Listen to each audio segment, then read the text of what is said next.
Hello and welcome to the News Podcast. My name is Leo Hode and I will be interviewing Detective Armand. Before Luka Magnotta became one of Canada's most infamous criminals, he was a child growing up in Ontario.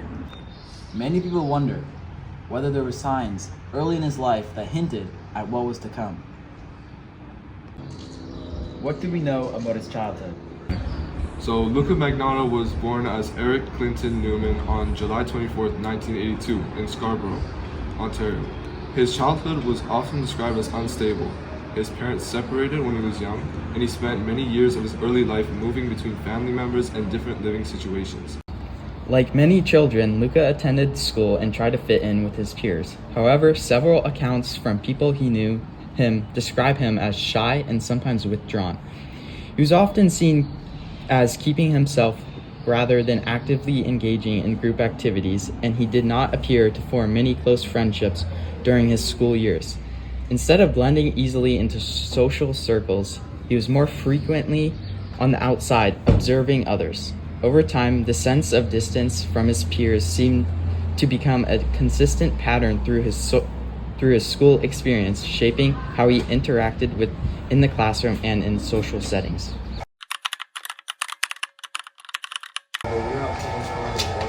Yo, what are you guys talking about? Hey guys, how's it going? Mr. Bouncer, how are you? Please state your relationship to Luka Magnotta, and what were his interests as a kid? I'm Luka Magnotta's father. As he grew older, Luka's behavior became increasingly focused on appearance and fame. He developed a strong preoccupation with how he was seen by others, often placing a high value on looks, attention, and public image. This interest wasn't just casual, it became a central part of how he saw himself. Over time, he began experimenting with different identities. He would change his image, alter his style, and test out different versions of himself, almost as if he was trying on different personalities to see which one would gain the most attention or approval. But this eventually extended beyond real life into the online world. He created multiple personas and began presenting them as distinct characters on the internet. These weren't just simple profile changes, but fully developed identities, each within its own image and story, designed to capture attention and build a sense of fame and recognition.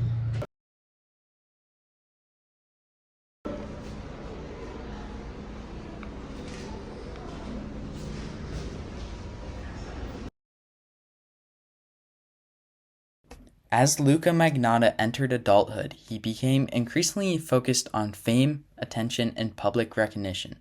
Long before he became known for his crimes, he was attempting to build a public image and gain an audience online.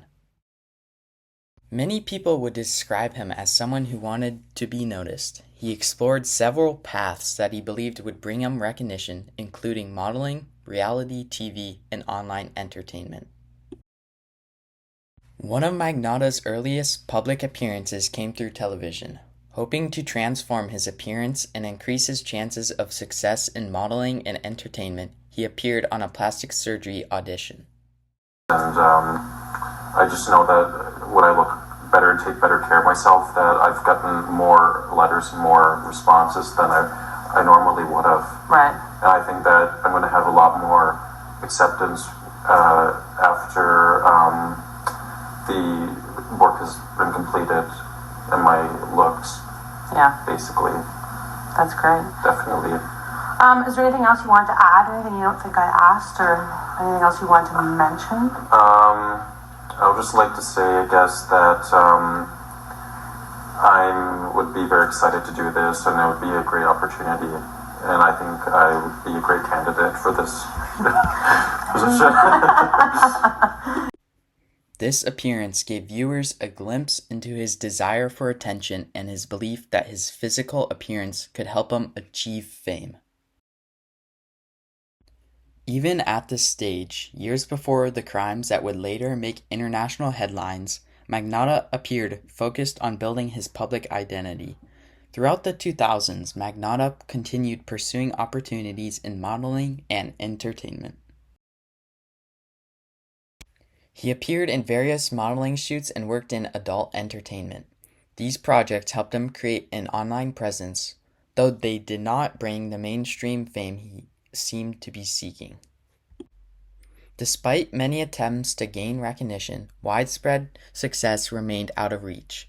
Magnotta also appeared on the reality TV program called Cover Guy, a competition focused on aspiring male models. Hi, my name is Luka. Magnotta is my last name, Magnotta. Hi Luca, how are you today? Good, how are you? Cover good.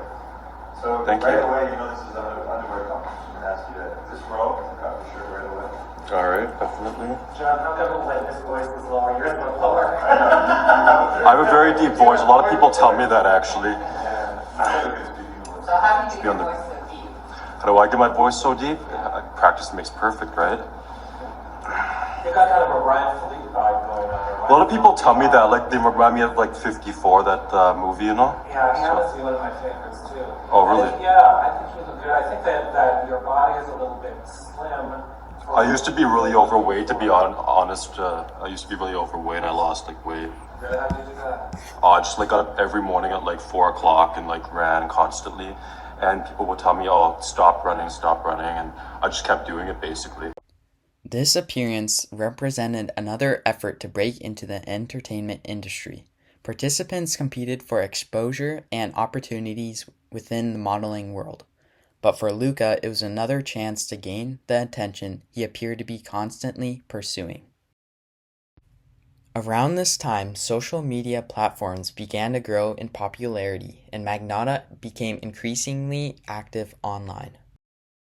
He figured it was a big opportunity to gain more attention online, so he began to maintain many accounts that frequently posted photos and videos of himself. He would even try to create his own rumors and fan pages on YouTube to try to spread his name even further. The internet allowed him to create and reshape his public image, presenting himself to audiences around the world. Online attention became easier to obtain than traditional fame, and Luka appeared to embrace these new opportunities. Over time, Luka Magnotta's online presence attracted controversy. Various internet communities began discussing his activities, behavior, and claims. Some users questioned whether certain stories connected to him were real or attempting to attract attention. Others became increasingly interested in tracking his online activities. Years of seeking fame had brought Luka Magnotta attention, but it was not enough. As online interest in his activities grew, events would soon take a turn for the worse. Before the murder case came known, what was happening with Luka Magnotta online that first brought attention to him? Well, as my part in the case as a criminal psychologist, the first real attention came from disturbing animal cruelty videos that began circulating online. These videos spread rapidly across forums and social media, and they caused a strong public reaction because of how shocking they were. People didn't know who was responsible at first, but the content itself drew a lot of concern and outrage. And how did that connect to what happened later in the case? Over time, the situation escalated dramatically when the murder of June Lin in Montreal in 2012 was discovered and linked to Magnotta. That shifted everything from online controversy into a major criminal investigation. Once he fled Canada after the crime, the case expanded even further and became international news. His movements were tracked across multiple countries, and the story gained global media attention because of the combination of the crime, the online background, and the fact that he was evading authorities. When he was eventually arrested in Berlin, it brought the case to a global audience and confirmed just how far the situation had escalated from its online beginnings. In 2010, a video called One Boy, Two Kittens began to appear online. It showed a man placing 2 kittens in a sealed bag. He then attached a vacuum to the bag, and you can probably guess what happened next. This video quickly went viral, and it generated outrage and concern among many viewers. It quickly spread across internet forums where users began trying to identify the person responsible. Shortly later, a Facebook group was made called Find the Vacuum Kitten Killer for Great Justice. Unlike many previous internet mysteries, thousands of people worked together to identify the person responsible. Members of these animal activist communities examined every detail they could find, including furniture, backgrounds, clothing, and any objects visible in the video. They eventually figured out that it was Luka Magnotta behind the killing. They compiled pages of evidence and reported their concerns to authorities, but it was never enough for involvement.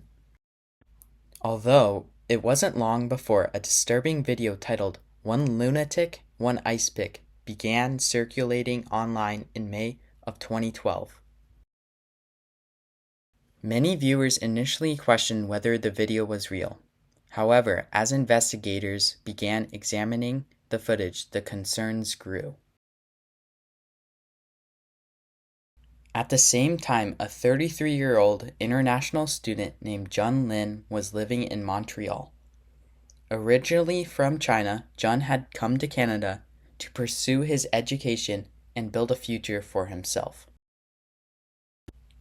Friends and classmates described him as kind, hardworking, and friendly. He was studying engineering and was known for maintaining close relationships with family and friends. On May 24, 2012, Jun Lin met Luka Magnotta.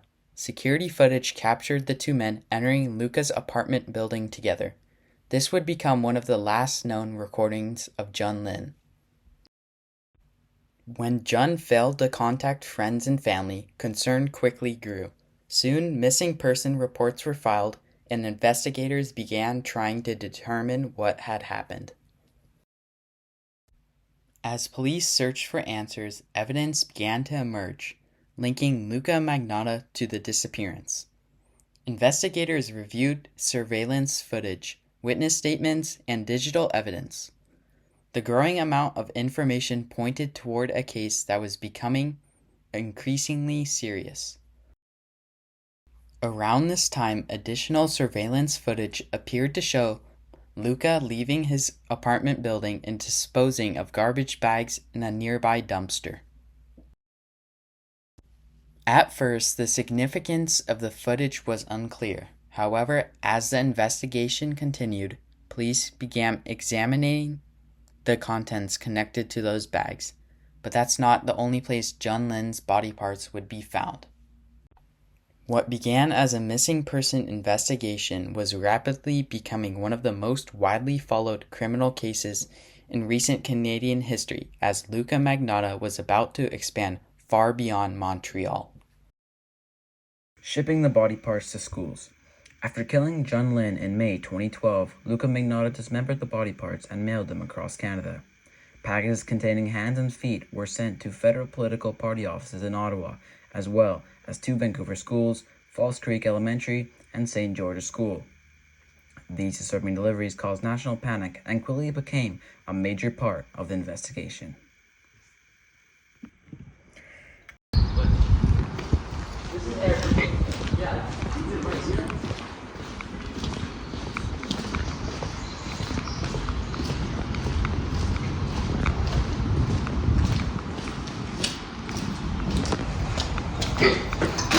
Police investigation. The police investigation began after two major discoveries. First, a graphic video of the killing was posted online. Second, suspicious packages containing the body parts were found. Investigators gathered several key pieces of the evidence. DNA and fingerprints linked Magnotta to both the crime scenes and the mailed packages. Surveillance footage showed Jun Lin entering Magnotta's apartment but never leaving. Additionally, digital evidence connected Magnotta directly to the video posted online. As a result, police issued a nationwide arrest warrant, and the case quickly escalated into an international investigation. International manhunt and arrest in Berlin. Shortly after the crime, Magnotta fled Canada and traveled to Europe. Interpol issued a red notice, which altered police forces around the world to locate him. After an intense global manhunt, Magnotta was recognized in an internet cafe in Berlin. On June 4, 2012, he was arrested while reading news articles about himself online. Then, he was extradited back to Canada to face trial. Charges and court proceedings. Magnotta faced 5 major charges, including first-degree murder, committing indignity to a human body, publishing obscene material, mailing obscene or indecent material, and criminal harassment targeting politicians. The trial began in September 2014 and lasted about 10 weeks. A major focus on the trial was Magnotta's mental state at the time of the crime. Defense and prosecution arguments. Magnotta's defense argued that he was not criminally responsible due to a mental disorder. They claimed he suffered from a mental illness such as schizophrenia, and that he could not understand his actions or tell right from wrong at the time. On the other hand, the prosecution argued that the crime was planned, deliberate, and intentional. They pointed to the evidence such as the preparation of the crime, mailing the packages, filming the act, and fleeing the country. The prosecution argued that these actions showed clear awareness and control, directly contradicting the insanity defense. Verdict, sentence, and impact on Canadian criminal law. On December 23, 2014, the jury reached a verdict after 8 days of deliberation. Magnotta was found guilty on all counts. He was sentenced to life imprisonment with no possibility of parole for 25 years. He also received an additional 19 years for other charges, which are served at the same time. Impact on Canadian criminal law. This case had several important impacts on Canadian law. First, it increased scrutiny on the not criminally responsible defense.